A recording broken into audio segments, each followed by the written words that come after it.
Bonjour, donc nous allons voir comment régler différentes contrastes ou autres choses que l'on peut régler avec GoPro. Donc on va prendre par exemple pour exemple, c'est la première séquence. Donc là on a vu nous comment régler la vitesse avec le slow motion, mais on peut aussi régler l'exposition, donc c'est à dire que plus ou moins si l'on veut que ce soit sombre ou si on a tourné et que ça manque de lumière. Alors attention à pas trop abuser hein, parce qu'on arrive vite fait dans les extrêmes. Contraste pareil, si vous voulez donner plus de contraste ou moins de contraste à la vidéo. Saturation, c'est quand vous avez beaucoup de couleurs qui ont pris le dessus sur l'ensemble de la vidéo. Ça vous permet de rétablir légèrement ou voilà, de donner un peu plus de chaleur à la, à la vidéo. Hein. Donc si on fait ça, voilà, on voit que ça donne un peu plus de chaleur. Et enfin, le sharpness, c'est simplement la définition des points. Donc plus on va aller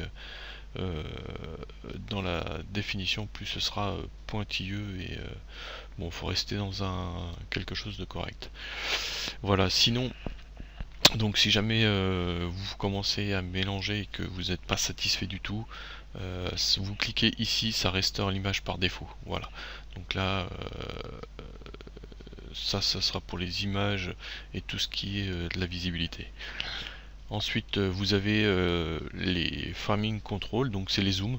Donc si vous voulez zoomer dans l'image, alors méfiez-vous quand même, n'allez pas trop loin, car vous voyez tout de suite que le détail n'est plus, même si on essaye de faire, voilà, le zoom, c'est vraiment très très particulier où est-ce qu'il faut y aller. Donc surtout là, j'ai tourné en grand angle, donc ça prend vite de la pixelisation, donc c'est pas terrible. L'horizontal, donc voilà, si vous avez un mauvais cadrage, ça vous permet de corriger. Vertical, pareil, mais dans le sens de la verticalité. La rotation vous permet je dirais, de bouger l'image dans ce sens. Vous permet de, pareil, si vous avez un mauvais cadrage, et ben ça vous permet de rétablir le niveau. Le zoom en déformation horizontale et un zoom, enfin une déformation du centre de l'image, voilà. Donc ça c'est pour corriger les défauts de grand angle. Donc pareil, pour pouvoir, voilà, ici vous cliquez sur défaut, donc voilà, l'image est remise en défaut. Donc ça c'est les flips. Flip horizontal, ça veut dire que ou c'est à droite ou c'est à gauche, et vertical pour avoir l'image à l'envers. Voilà. Donc ça c'est pour la vue des réglages. Après pour avoir la balance des blancs, donc ça c'est des réglages un peu plus particuliers. Donc il faut que votre GoPro soit aussi sur les réglages et en ProTune. Je crois que ça ne marche qu'avec ProTune. Donc je vais pas trop rentrer dans le détail de cette partie là puisque je n'ai pas encore regardé. Donc le contrôle audio.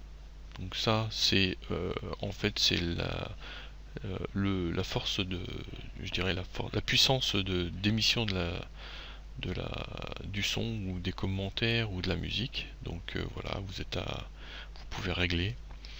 Alors c'est pour avoir les fade in et fade out, c'est donc pour les entrées, ça va permettre de entrer progressivement dans le son.